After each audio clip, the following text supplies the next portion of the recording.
गुरुर्ब्रह्मा गुरुर्विष्णु गुरुर्देवो महेश्वरः गुरु साक्षात् परब्रह्मा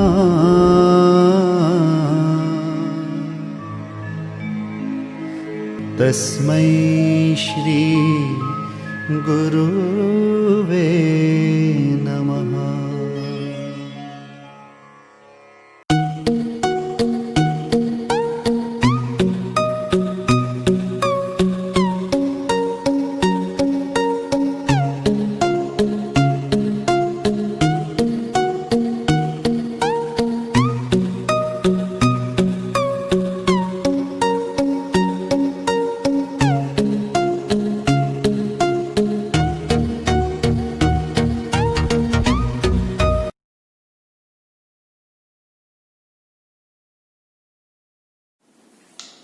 Hello everyone, welcoming you all on today's online session for Accountancy Standard 11, Chapter number 7, Cash Book and its types. In the previous lecture, we have discussed about the simple cash book के बारे में discuss किया था. The format आप already देख रहे हो simple cash book का. Now today we will be discussing about two columnar cash book.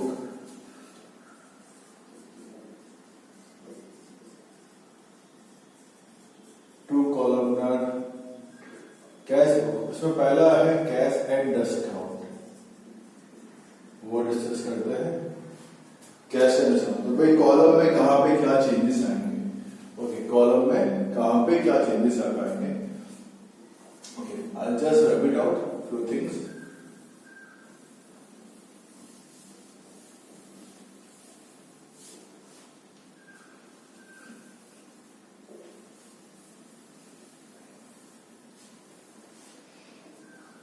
वही same date, particulars, receipt number, LF. यहाँ पे अब जो अमाउंट का एक सिंगल कॉलम था अब दो में डिवाइड हो जाएगा. एक होगा कैश, एक होगा डिस्काउंट.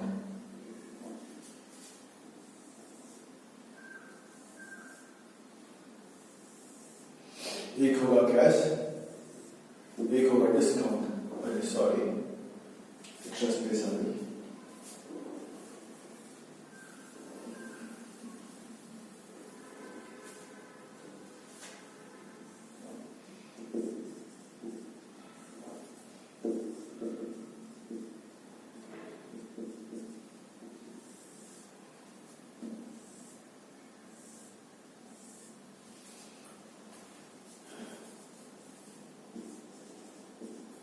एक होगा कैश, एक एक्स्ट्रा कॉलम ऐड.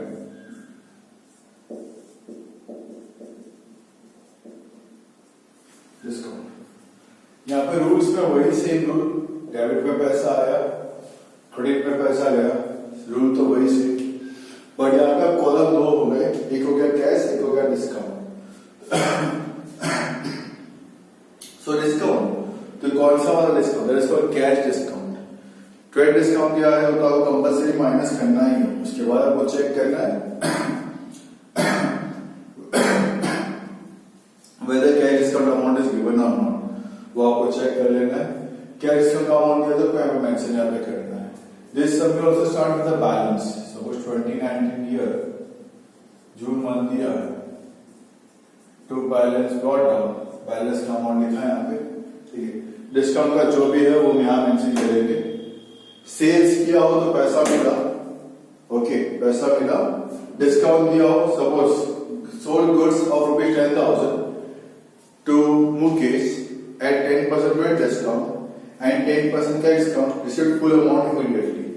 10,000 का मैंने गुड्स बेचा है मुकेश को. 10% वेट डिस्काउंट मतलब 9,000 हो गया. पेमेंट पूरा मिल चुका है मुझे. Received full amount immediately. तो 9,000 पे 10%. तो यहाँ पे लिखेंगे सपोज डेट 2 था,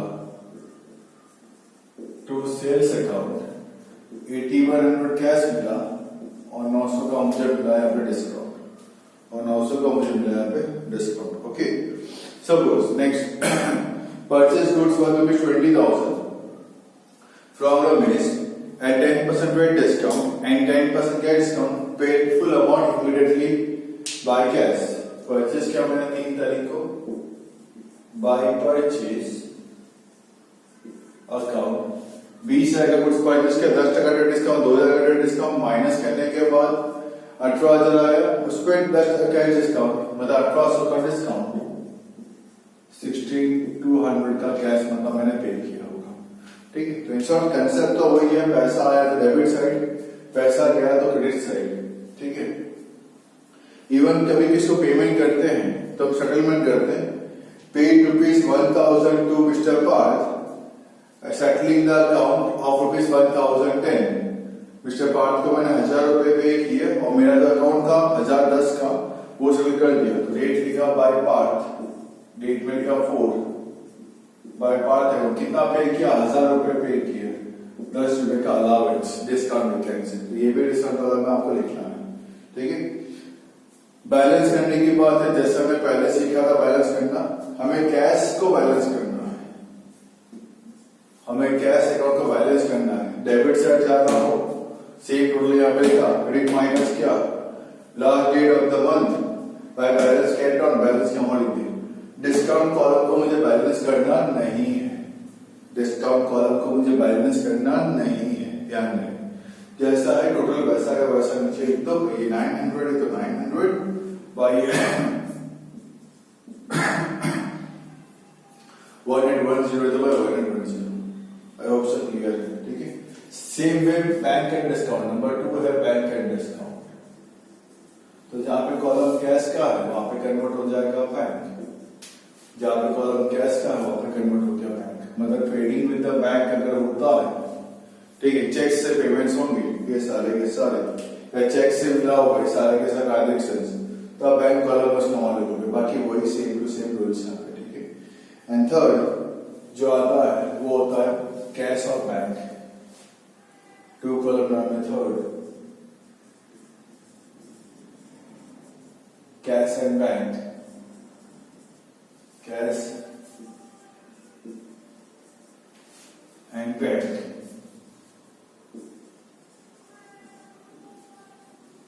अब इसमें कुछ चीजें बहुत ध्यान रखने लायक चीजें हैं.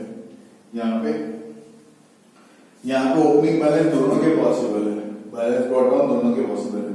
चेक करना है ओपनिंग बैलेंस है कि नहीं है, बैंक बैलेंस दिया होगा या बैंक कोड, बैंक बैलेंस दिया होगा तो बैंक में अमाउंट लिखोगे. To balance brought down cash का तो यहाँ पे, बैंक बैलेंस दिया तो यहाँ पे लिखोगे. अगर बाई चांस बैंक ओवरड्राफ्ट दिया है, बाई चांस आपको लिखे रखा है बैंक ओवरड्राफ्ट, ओके, तो आप उसको इस तरफ लिखोगे तो by balance brought down, overdraft किया तो भाई अमाउंट यहाँ पे लिखोगे, जो भी ओवरड्राफ्ट की अमाउंट लेके रखी है. कैश बैलेंस है तो भाई कैश बैलेंस यहाँ पे जो भी अमाउंट आपको लेके रखी है. अब इसमें ध्यान रखने लायक क्या बात है, परचेज किया होता है कुछ तो मतलब पेमेंट किया होता है, मैंने यहाँ पे लिखा है बाय परचेज, लेकिन पेमेंट कैसे किया होगा चेक करना, कितना कैश में दिया है कितना चेक से दिया है. तो आपको पार्टीशन करना पड़ेगा कैश का और बैंक का. ठीक है, डिवाइड करना पड़ेगा कितना कैश और कितना चेक से पेमेंट यहाँ पे किया. सेम वे कैश और चेक से पेमेंट मिलता है तो भाई कितना कहाँ पे क्या लिखना है वो आपको ध्यान में यहाँ पे रखना है. ठीक है, एक चीज है डिपोजिटेड, कैश डिपोजिटेड,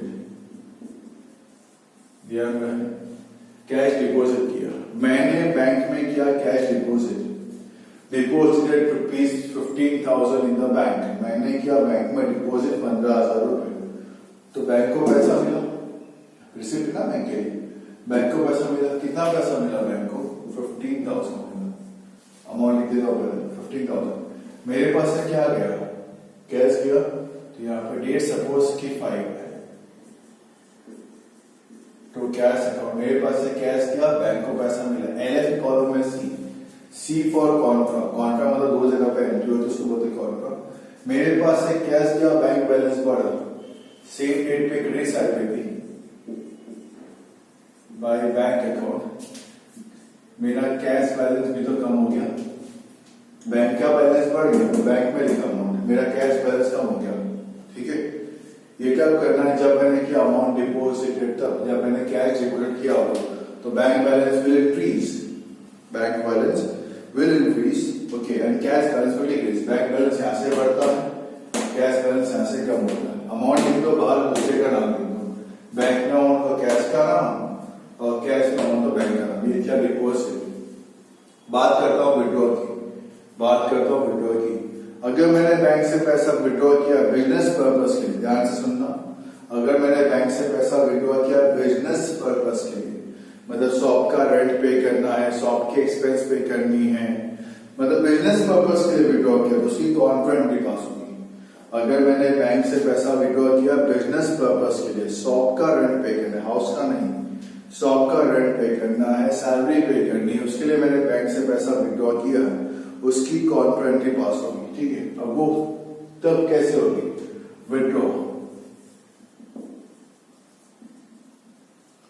तब उसकी एंट्री पास कैसे होगी? तब मुझे कैश मिला होगा, बैंक से विड्रॉ किया तो पैसा मुझे मिला होगा। सपोज मैंने 3000 विड्रॉ किया है तो कैश मिला, यहाँ पे लिखते डेट 7 सपोज तो बैंक अकाउंट कॉन्ट्रा 3000 कैश मिला, by cash account Contra bank में से 3000 का बैलेंस आगे कम हो गया। आई होप सबको क्लियर हो रहा होगा। अगर मैंने पैसा विड्रॉ किया है बैंक से फॉर बिजनेस पर्पस तो मुझे कॉन्ट्रा एंट्री पास करनी है। अगर मैंने बैंक से पैसा विड्रॉ किया है फॉर पर्सनल यूज या हाउस रेंट पे करने के लिए तो सिंपल लिखना है बाय ड्रॉइंग, सिंपल लिखना है बाय ड्रॉइंग। ठीक है, बैंक बैलेंस कम हो गया, यहाँ पे तब कॉन्ट्रा नहीं पास होगी। बिजनेस पर्पस से पैसा विड्रॉ किया होगा तो ही कॉन्ट्रा आएगा, तो ही जो तरफ इफेक्ट पड़ेगी। ठीक है, कैश डिपोजिट किया होगा तो दो तरफ इफेक्ट आएगी, कॉन्ट्रा पास होगी।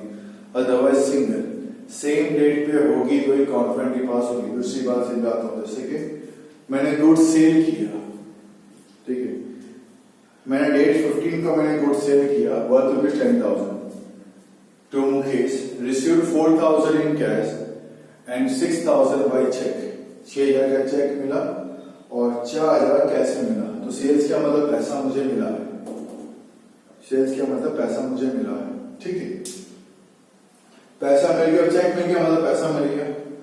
लेकिन ऐसा लिखा नहीं कि the cheque is deposited in the bank, मतलब वो चेक मतलब बैंक में गया नहीं, चेक मिला है जरूर, बैंक में गया नहीं। वो सेंटेंस अगर लिखा नहीं, वो सेंटेंस अगर लिखा था आपने यहीं पे 4 यहाँ पे 6 लिख दिया, यहाँ पे 2 6 लिख दिया, खत्म हो गया। The cheque is deposited with the bank लिखा मतलब बैंक में भी अमाउंट डाल दिया, बट ये सेंटेंस लिखा नहीं है। तो आपको क्या करना है, 3-4 लाइन से नीचे के पढ़ लेंगे। उसमें लिखा होगा the cheque received on particular date, जो पहले चेक मिला था इस डेट पे वो मैंने अब किया डिपोजिट, वो मैंने अब किया डिपोजिट। तो क्या हो जाएगा, पहले जिस दिन आपको चेक मिला था 4,000 कैश मिला था, 6,000 का चेक मिला था, उसको मानना आपको कैश मिला है, तब चेक करके बैंक में डालना है। कब नहीं डालना है, जब ऐसा लिखा हो चेक रिसीव्ड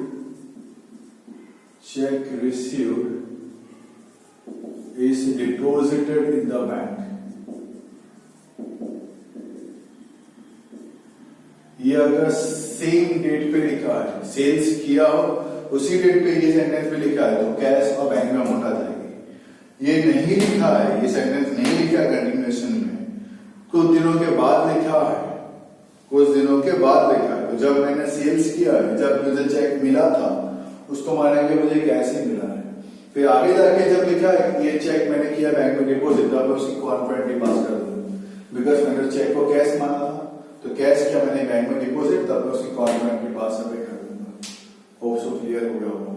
ठीक है, ये सेल्स के टाइम पे थोड़ा सा ध्यान रखना है कि चेक बैंक में किया है कि नहीं किया मैंने डिपोजिट। ठीक है, उसी दिन चेक मिला और डिपोजिट कर दिया तो कैश बैंक दोनों में होना है। उसी दिन चेक मैंने बैंक में नहीं किया है डिपोजिट, तो आगे सेंटेंसेस पढ़ लो, उसके बाद में दिया है कि नहीं। ठीक है, अगर दिया हो आगे जाके कि हाँ ये वो जो पहले चेक था वो मैंने आप किया डिपोजिट, तब कॉन्फिडेंटली पास करो। पहले कैश मान लो, अब उसी कॉन्ट्रा पास करो। ये सेंटेंस बाद में भी नहीं दिया है, ये सेंटेंस बाद में भी नहीं दिया है। ठीक है, पहले भी नहीं दिया है, बाद में भी नहीं दिया है। तो पहले वाले सेंटेंस पे जब तुमने सेल्स किया उसी दिन उसको चेक मान लो कि चेक बैंक में जा चुका है, मतलब आपको सारे सेंटेंसेस वन से एक बार गो थ्रू करने पड़ेंगे, तो आपको इन्फॉर्मेशन मिलेगा क्या है और कैसा है। बाकी कंसेप्ट वही सेम है, पैसा यहाँ से मिलता है, पैसा यहाँ से जाता है, ठीक है। इसके बाद आता है मेरा पे 3 कॉलम, इसके बाद है मेरा पे 3 कॉलम, उसमें क्या चेंज है, डिस्काउंट, कैश और बैंक कॉलम। एक एक्स्ट्रा डिस्काउंट कॉलम ऐड होता है, डिस्काउंट, कैश और बैंक कॉलम एक एक्स्ट्रा वो ऐड होता है, और उसमें कुछ भी चेंजेस नहीं। 3 कॉलम के अंदर वही है, कंसेप्ट वही सेम है, बस 3 कॉलम बनते हैं, साथ में डिस्काउंट, कैश और बैंक। आई होप सो आपको कंसेप्ट क्लियर हो चुका है, कैश बुक का कंसेप्ट यहाँ पे क्या है, बहुत अच्छे से आपको क्लियर हो चुका है। मैं सम्स, टेक्स्ट बुक के सम्स आपको मैं सेंड कर दूंगा, साथ साथ में इलस्ट्रेशंस के साथ साथ में आपको एक्सेस के सम्स बताता रहूंगा किसकी एंट्री कहाँ आएगी। Watch the video till the and, तो आपको ईच एंड एवरी सम्स यहाँ पे A to Z एकदम क्लियर हो जाएंगे। आपको क्लियर नोट पे बताऊंगा किसकी एंट्री कहाँ पे पास करनी है, ठीक है। तो please notebooks, textbooks, pen, pencil, scale आप साथ में लेके बैठो, कॉलम बना के बैठो यहाँ पे, तो मेरे साथ साथ में आप सारा सम सॉल्व यहाँ पे कर पाओगे। ओके, तो हम्बल रिक्वेस्ट फॉर दैट कि आप नोटबुक एंड एवरीथिंग रेडी रखना। फॉर्मेट एक बार गो थ्रू कर लीजिए। Format is already given in the text book. Simple column का टेक्स्ट बुक मैंने बता ही दिया है, 2 कॉलम में बता दिया। 3 कॉलम में से यहाँ पे एक्स्ट्रा कॉलम ऐड होता है, डिस्काउंट, डिस्काउंट, कैश और bank, discount, cash and bank. ये 2 कॉलम में था, 3 कॉलम में। Okay, so watch the video till the end and solve the sums along with me. Till the time, stay home, stay safe and have a nice day. Chapter number 7, Cash Book, exercise question number 13. Only few sums are there relating to 3 columnar cash book, so I hope so columns are already ready with you all people. The remaining I hope so, और 2 या 3 sum ही है, 13, 14, 15. All the 3 sums are basically of 3 columnar cash book itself. तो आपके columns I hope ready करके आपने रखे ही होंगे। 13, 14, 15, even 16 is a 2 columnar cash book with cash and bank column.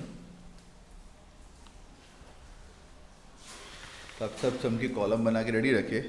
It will be easy for you to solve along with me. So question number 13. From the following transactions, prepare 3 columnar cash book of Sri Mahendra Bhai Bhatt, 2016 Jan 1st. Opening cash balance 3500 and bank overdraft 6000. On debit side, to balance brought down, cash column 3500. On credit side, buy balance brought down, bank column 6000. Date 2nd. Goods of rupees 2000 sold to Parag in cash at 10% cash discount. Sales क्या मतलब पैसा मिला। Debit side to sales account 200 discount column में and 1800 cash column में. Date 4. Goods of rupees 4000 purchased from Deepak at 10% rate discount, 5% cash discount and the amount is paid by check. Purchase क्या मतलब पैसा गया payment side पर, credit side पर by purchase account. 4000 का 10% minus करे तो 3600 अमाउंट बचेगा, उसका 5% मतलब कि 180. सो 180 डिस्काउंट कॉलम में और 3420 अपने बैंक कॉलम के अंदर, पेमेंट मैंने चेक से किया है. Date 6. Goods of 7000 sold to Ami.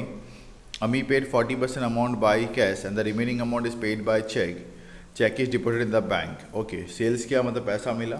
Debit side to sales account.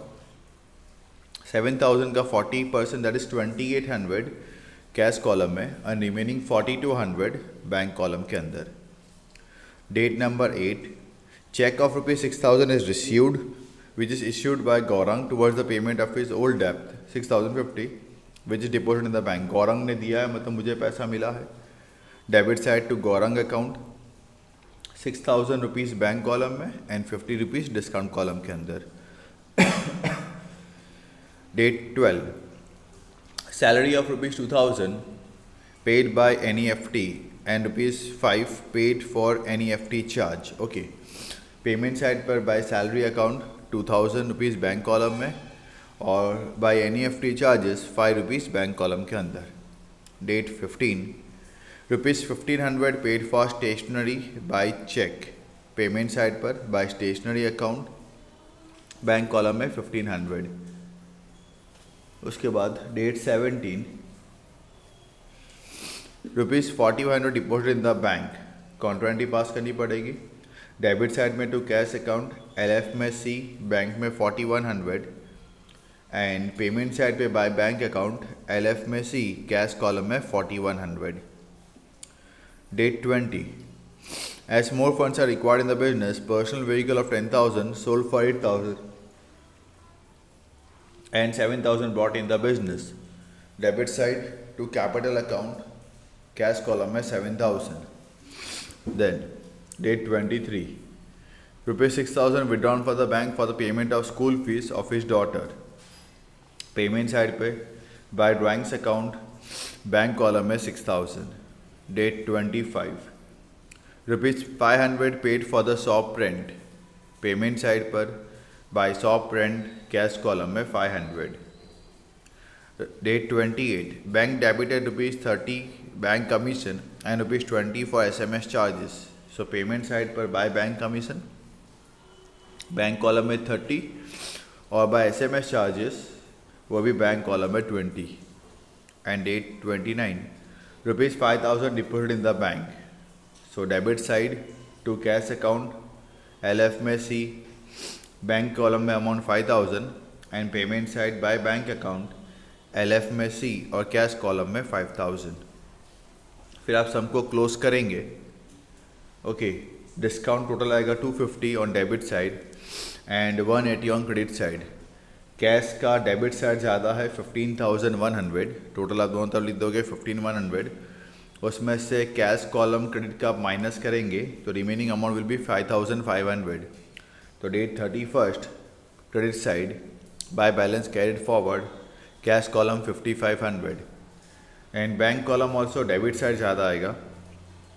Total will B 19,300. Total आप दिख देंगे 19,300 क्रेडिट साइड इटसेल्फ. उसमें से क्रेडिट के फिगर्स आप माइनस करोगे ऑफ बैंक कॉलम तो रिमेनिंग बैलेंस विल बी 325. ये बैलेंसेस आप ट्रांसफ़र कर देंगे on debit side Feb 1 to balance brought forward लिख के. I hope so some closing भी आपको क्लियर यहाँ पे है. Okay,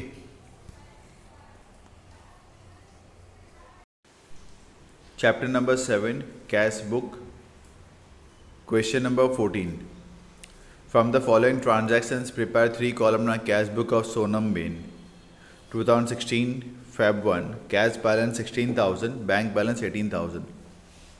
Debit side to balance brought down, cash column में 16,000 and bank column में 18,000. Date 4 goods of ₹8,000 sold to Sri Ashok Bhai. He has paid the amount in bank through NEFT. Sales किया मतलब पैसा मिला तो to sales account, bank column के अंदर 8,000.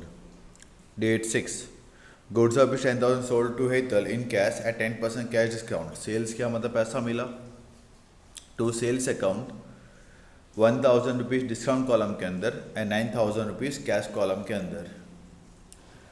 Date 9 ₹3,000 deposit in the bank.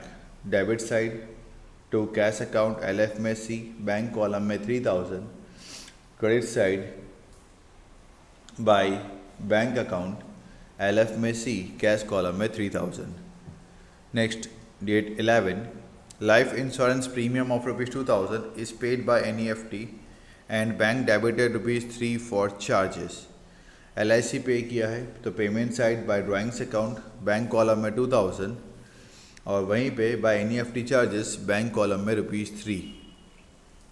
Date 13 salary of ₹3,000 paid. Payment side by salary account, cash column में 3,000. Date 14 wages of ₹2,000 paid. Same payment side credit side by wages account, cash column में 2,000. Date 17 cash purchase किया 1,000 and cash sales किया 3,000. तो credit side पे by purchase, cash column में 1,000 and debit side to sales, cash column में 3,000.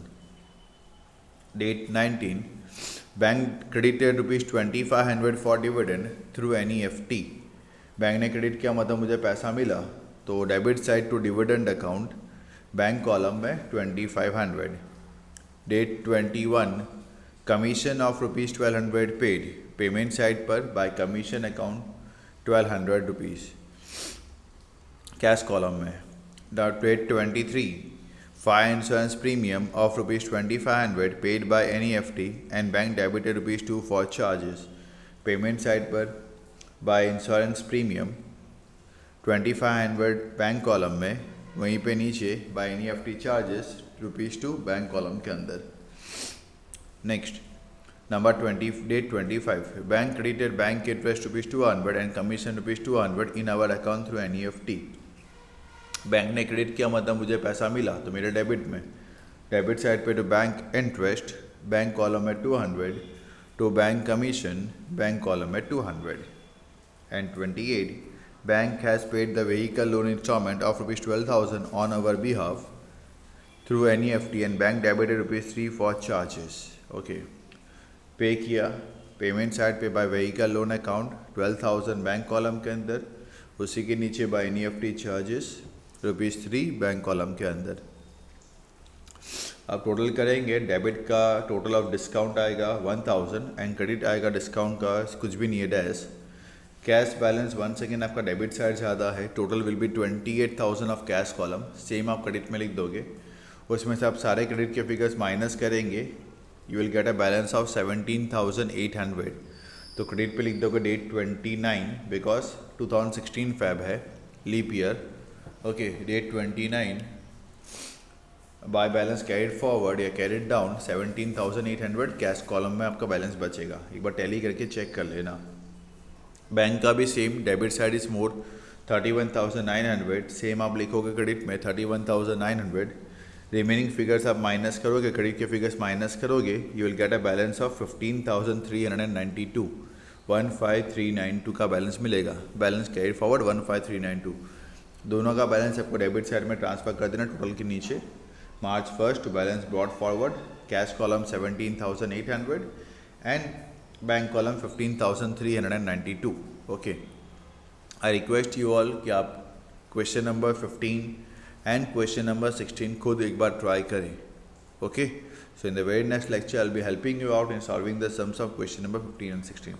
Till that time, stay home, stay safe and keep learning. Have a nice day.